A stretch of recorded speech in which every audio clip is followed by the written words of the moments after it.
Hello student, welcome to my channel Vishal coaching classes. Video में आपके लिए लेके आया हूँ क्लास 10th का चैप्टर 2 है pair of linear equation in two variable. ठीक है ना। ये इंट्रोडक्शन वीडियो है, आप देखेंगे ध्यान से इसको, है ना। क्या लिखा है, पहले चैप्टर का नाम समझते हैं हम। ठीक है, क्या लिखा, pair of linear equation in two variables. Pair of linear equation यानी इक्वेशन रहेंगी, कितनी इक्वेशन रहेंगी, पेयर रहेगा इक्वेशन का। क्या रहेगा, पेयर। इसका थोड़ी सी मतलब समझते हैं पेयर ऑफ लीनियर इक्वेशन। देखो, इसका मतलब ये है कि ये ऐसे होने वाला है, a1x plus b1y plus c1 is equal to 0, a2x plus b2y plus c2 is equal to 0। मतलब ध्यान से समझ रहे हैं आप लोगों को। अच्छा, ये a1 b2 अभी थोड़ी सी डरावना लग रहा है। कैसा लग रहा है, डरावना टाइप का लग रहा है ना। इससे थोड़ी डर टाइप का लग रहा है कि क्या a1 b1 c1 लिख दिए हैं। हम देखते हैं इसको, थोड़ी जो रियल उसमें रहते हैं नंबर में, ध्यान देते हैं। इसी को मैं क्या लिख सकता हूँ, इसमें लिख लूँ 2x plus 3y plus 4 is equal to 0, 5x plus 4y plus 6 is equal to 0। अब कुछ दिख रहा है आपको, जाना पहचाना दिख रहे हैं, इक्वेशन दिख रहे हैं। अब देखो, सबसे पहले पेयर, पेयर यानी दो होने चाहिए। कैसे होने चाहिए, पेयर का मतलब समझ आया। पेयर क्या होता है, क्यों संस्कार, पेयर क्या होता है, दो होने चाहिए। कैसे होने चाहिए, पेयर दो का भी होता है, तीन का भी होता है, यहाँ पे कैसे है, दो। फिर अगली बात है लीनियर इक्वेशन। इक्वेशन लीनियर कैसे, लीनियर का मतलब क्या है ये मैं समझाता हूँ। लीनियर का मतलब ये कि जैसे मान लो पावर अगर 2 हो जाए, पावर अगर क्या हो जाए, x की पावर 2 हो जाए तो यानी क्वाड्रेटिक हो गई। क्या हो गई, अगर मान लो x की पावर क्या हो जाए, 3 हो जाए, यानी कैसी हो गई, क्यूबिक हो गई। क्या हो गई, लेकिन अगर x की पावर 1 है, x की पावर क्या है, तो यानी लीनियर है। ये क्या है, तो हम साइड में इसको क्या लिख लेंगे, ध्यान समझ लेंगे इसको। ये अगर पावर x की 1 है तो क्या है, लीनियर है। x की पावर 1 है तो क्या है, लीनियर। अभी कोई भी लिखेगा नहीं, अभी कोई भी नहीं लिखेगा, ठीक है ना। जब तक मैं एक्सप्लेन कर रहा हूं तब तक कोई नहीं लिखेगा। x की पावर 1 है, इसका मतलब क्या है, लीनियर है। x की पावर 2 है, इसका मतलब क्या है, क्वाड्रेटिक है। कैसी है, क्वाड्रेटिक है। अगर x की पावर 3 है तो यानी इसका मतलब क्या है, ये क्यूबिक है। कैसी है, क्यूबिक। ये हाईएस्ट पावर की बात है। किसकी पावर, कौन सी पावर की बात है, हाईएस्ट पावर की। तो यानी अगर x की पावर 1 है, इसका मतलब ये क्या हो गया है, लीनियर। यानी देखो ना, x की पावर 1 है, सबकी पावर क्या है, 1 है, सबकी पावर क्या है, 1 है। अगर हल्का सा यहाँ पे 2 लग जाए तो इस चैप्टर का ये टॉपिक नहीं होगा, इस चैप्टर का टॉपिक नहीं होगा। लीनियर का मतलब समझे, लीनियर का मतलब पावर 1। लीनियर का मतलब क्या होता है, पावर 1। पूछा नहीं जाएगा पेपर में, लेकिन मैं एक्सप्लेन कर रहा हूँ कि आप पढ़ने क्या जा रहे हो इस चैप्टर में। फिर उसके बाद दो वेरिएबल्स, वेरिएबल्स कितने हैं, दो वेरिएबल। ये जो एक्स वाई देखते हो ना आप लोग, एक्स वाई ये सब क्या होते हैं, वेरिएबल्स होते हैं। क्या होते हैं, और ये जो 2 3 4 ये सब क्या है, कांस्टेंट है। ये क्या है, समझ आया मैं क्या बोला। ये जो एक्स वाई देख रहे हो ये क्या है, वेरिएबल्स। देखो एक बार फिर हम चैप्टर का नाम समझेंगे। चैप्टर का नाम क्या है, पेयर। पेयर यानी पेयर में होंगे, यानी डबल है, पेयर में है, पहली चीज। दूसरी लीनियर है, इक्वेशन की पावर क्या है, 1 है, पावर क्या है, 1, यानी लीनियर हो गया। दूसरी बात क्या है, दो वेरिएबल्स। देखो x और y क्या है, दो वेरिएबल, x और y क्या है। अगर मैं बात करूं यहाँ पे सिर्फ x आ जाए, 2x plus 3 is equal to 0, यहाँ पे दो वेरिएबल नहीं है, दो वेरिएबल नहीं है। अगर मैं यहाँ पे बात करूं 2x square plus 3 is equal to 0, ये इस चैप्टर का टॉपिक नहीं है, ये भी इस चैप्टर का टॉपिक नहीं। क्यों, क्योंकि ये लीनियर नहीं है। ये कैसा है, क्वाड्रेटिक है। ये कैसा है, समझ आया कि नहीं आया, बोलो समझ। लीनियर का मतलब समझे कि नहीं समझे। लीनियर का मतलब क्या होता है, पावर 1। वेरिएबल्स का मतलब क्या होता है, एक्स और वाई, ये क्या है, वेरिएबल्स। वेरिएबल्स वो होते हैं जिनकी वैल्यू चेंज होती है, लेकिन उससे आपको मतलब नहीं रखना, ठीक है ना। क्यों, समझ आ रहा है।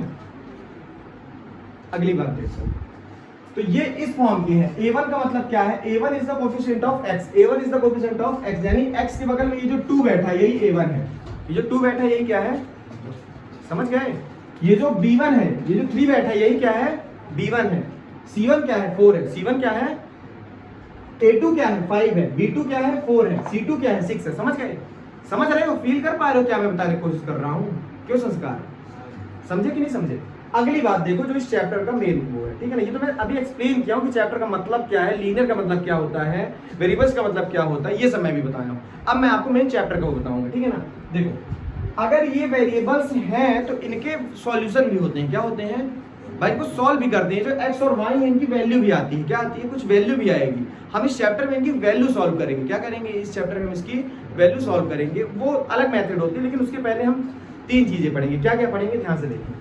सबसे पहले हम पढ़ते हैं, ध्यान देखो, ये a1 b1 c1 a2 b2 c2 समझ आया कि नहीं आया।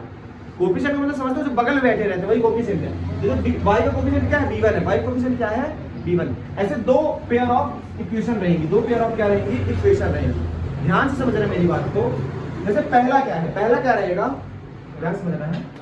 सबसे पहले हम क्या मानते हैं कि a1/a2 is not equal to b1/b2। मैंने क्या बोला, a1 को डिवाइड मैं a2 से करूं, b1 को डिवाइड b2 से करूं और दोनों बराबर ना हो, दोनों बराबर, तो क्या होता है ध्यान देखो, तो होता है यूनिक सॉल्यूशन। कैसा सॉल्यूशन होता है, यूनिक सॉल्यूशन। कैसा होगा सॉल्यूशन, यूनिक। यूनिक का मतलब कोई जानता है यहाँ पे, यूनिक का मतलब होता है एक सॉल्यूशन। कैसा सॉल्यूशन होगा, एक ही सॉल्यूशन होगा। कैसा सॉल्यूशन होगा, मेरी बात मैंने सबसे पहले क्या होता है, a1/a2 अगर b1/b2 के इक्वल नहीं है, a1/a2 अगर b1/b2 के इक्वल नहीं है तो कैसा सॉल्यूशन होगा, यूनिक सॉल्यूशन, एक सॉल्यूशन होगा। कैसा सॉल्यूशन होगा, एक। और मैं बताता हूं लाइंस कैसी होंगी, इंटरसेक्टिंग लाइंस होंगी। कैसी लाइंस होंगी, इंटरसेक्टिंग लाइंस होंगी। इंटरसेक्टिंग, कुछ लोग नए हैं, अभी पहली बार पढ़ रहे हैं तो सोच रहे होंगे क्या पढ़ा रहा है। इंटरसेक्टिंग, इंटरसेक्टिंग का लाइंस का मतलब होता है, ध्यान समझना, इंटरसेक्टिंग लाइंस का मतलब होता है कि एक पॉइंट पे इंटरसेक्ट कर जाएंगी। एक पॉइंट पे क्या कर जाएंगी, एक पॉइंट पे अगर इंटरसेक्ट करेंगी तो एक सॉल्यूशन होगा। एक पॉइंट पे इंटरसेक्ट करेंगी तो कितने सॉल्यूशन होंगे, एक।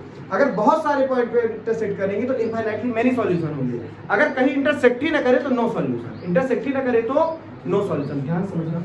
अगली बात, पहला a1/a2 is not equal to b1/b2 हो गया, यूनिक सॉल्यूशन हो गया, इंटरसेक्टिंग लाइंस हो गई। तीसरी बात, ये कंसिस्टेंट है। क्या है, कंसिस्टेंट है। क्या है, कंसिस्टेंट। कंसिस्टेंट का मतलब मैं जब आपके जब आप उसमें कुछ पाया जाए, जब सॉल्यूशन, जैसे मैं ये कर रहा हूं कि सॉल्यूशन पाया जा रहा है ना, ऐसा तो नहीं है कि कुछ भी नहीं है, मतलब सॉल्यूशन पाने की कुछ तो होप है ना, कि एकदम होप खत्म हो गई।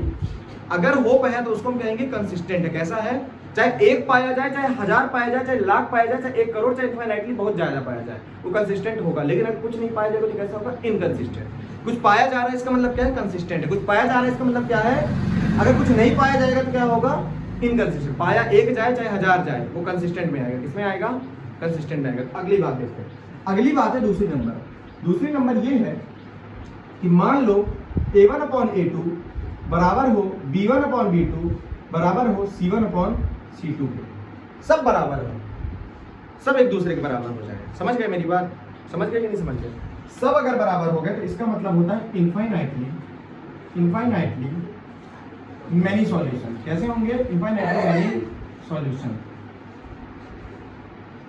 इनफाइनाइटली मैनी सॉल्यूशन का मतलब होता है कॉन्साइडिंग लाइंस। कैसी लाइंस होंगी, कॉन्साइडिंग लाइंस। कॉन्साइडिंग लाइंस का मतलब समझा दो। देखो कॉन्साइडिंग का मतलब तुम लोग समझते हो, कॉन्साइड का मतलब ये हाथ देख रहे हो, देखो ये हाथ अगर दूसरे हाथ को क्या कर ले, ढक ले। देखो एग्जैक्ट देखो ना, एकदम इधर से देखोगे तो भी लगेगा, इधर से देखोगे तो, जैसे दो पॉइंट्स एक दूसरे को क्या कर लेते हैं, कंसाइड कर ले, यानी एक दूसरे को ढक ले, एक दूसरे के ऊपर आ जाए। इसको हम क्या कहते हैं, कंसाइड कहते हैं। क्या कहते हैं, कंसाइड कर लेना, यानी एक दूसरे को एकदम बराबर, एकदम सेम है। कैसे हैं, सेम है। और देखो ना एकदम एग्जैक्ट वैसा दिख रहा है ना, इधर से देखो तो भी वैसा, इधर से देखो तो तब भी वैसा, इधर से देखोगे तब भी वैसा, उधर से देखोगे तब भी वैसा। देखो इसके बाद, यानी कंसाइडिंग लाइंस का मतलब होता है, ध्यान देखो, एक लाइन के ऊपर दूसरी लाइन आ जाए, एक लाइन के ऊपर दूसरी लाइन आ जाए, एक लाइन के ऊपर दूसरी लाइन, एक लाइन के ऊपर अगर दूसरी लाइन आ गई, इसका मतलब ये क्या हो जाएगा, बहुत सारे पॉइंट पे इंटरसेक्ट करेगा। क्या करेगा, बहुत सारे पॉइंट्स पे इंटरसेक्ट करेगा। समझ गए कि नहीं समझ गए। देखो एक लाइन के ऊपर अगर दूसरी लाइन आ जाए, एक लाइन के ऊपर अगर दूसरी लाइन आ जाए, देखो ध्यान से, एक लाइन के ऊपर अगर दूसरी लाइन आ जाए, बहुत सारे पॉइंट पे इंटरसेक्ट नहीं करेगा। समझ रहे हो मेरे बात, एक लाइन के ऊपर अगर दूसरी लाइन हर एक पॉइंट पे इंटरसेक्ट करेगा, तो इसका मतलब क्या हो जाएगा, इनफाइनाइटली मेनी सॉल्यूशंस हो जाएंगे। और दूसरी बात भाई, सॉल्यूशन बहुत, सॉल्यूशन कुछ तो पाया जा रहा है ना, कुछ तो पाया जा रहा है, इसका मतलब क्या हो जाएगा, कंसिस्टेंट होगा। ये भी कैसा होगा, कंसिस्टेंट होगा। इसका मतलब ये भी क्या होगा, कंसिस्टेंट होगा। ठीक, अगली बात क्या है, तीसरी और लास्ट बात। तीसरी बात ये है कि अगर a1/a2 किसके बराबर हो, b1/b2 के, और किसके इक्वल ना हो, c1/c2 के, c1/c2 के इक्वल ना हो, तो क्या होगा, ध्यान समझना, नो सॉल्यूशन। कैसा होगा, नो सॉल्यूशन। अच्छा सॉल्यूशन अगर नहीं है तो इसका मतलब ये कैसी होंगी लाइंस, पैरेलल लाइंस होंगी। कैसी लाइंस होंगी, पैरेलल लाइंस होंगी। इसका मतलब ये इंटरसेक्ट कर ही नहीं है। जब टच ही नहीं करेंगे तो क्या हो गया, जब टच ही नहीं की तो सॉल्यूशन मिला ही नहीं। अगर एक पॉइंट पे इंटरसेक्ट की तो एक सॉल्यूशन, बहुत सारे पॉइंट पे इंटरसेक्ट की तो इनफाइनाइटली मेनी सॉल्यूशन। अगर इंटरसेक्ट की ही नहीं तो क्या हो गया, नो सॉल्यूशन। इंटरसेक्ट की ही नहीं तो क्या हो गया, नो सॉल्यूशन। अगर कुछ भी नहीं है तो इसका मतलब क्या हो गया, इनकंसिस्टेंट। इनकंसिस्टेंट, ठीक है ना? समझ गए कि नहीं समझ गए? आई होप आप सबको समझ आ गया होगा, ठीक है ना?